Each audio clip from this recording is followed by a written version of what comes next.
Father John Patrick Gumasing, mula po sa parokya ng San Francisco ng Assisi, dito sa Mikawayan, Bulacan.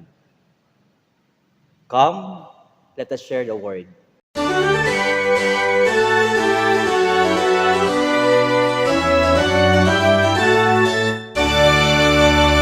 Ngayon sa ating ebanghelyo sa linggong ito, marinig natin kung paanong nais ng Panginoon para sa atin na tayo magkaroon ng kababaang loob.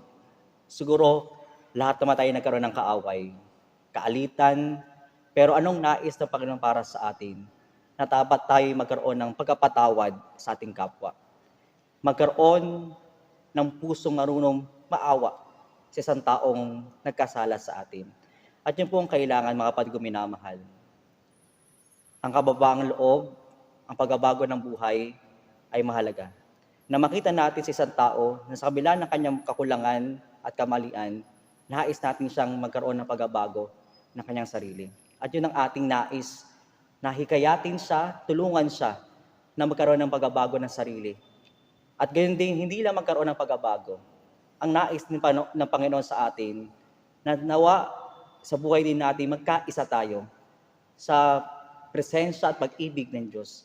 Sabi nga sa Ebanghelyo, kung merong 2 o 3 nagkakaisa sa panampalataya, yun din nais ng Panginoon, na magkaisa tayo sa kabila ng ating mga kulangan, kahinaan.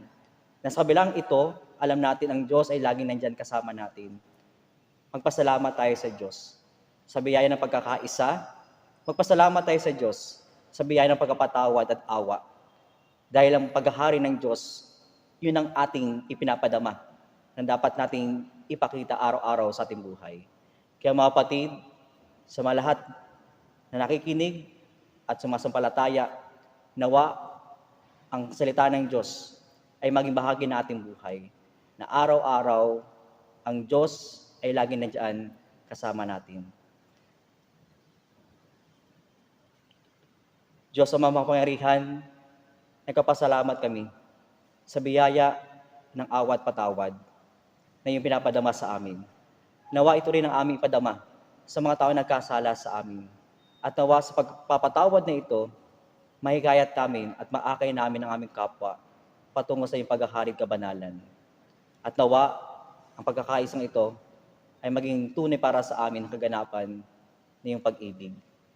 Nilang ito sa mga Jesucristo kasama ni Espiritu Santo, magpa sa walang hanggan. Amen.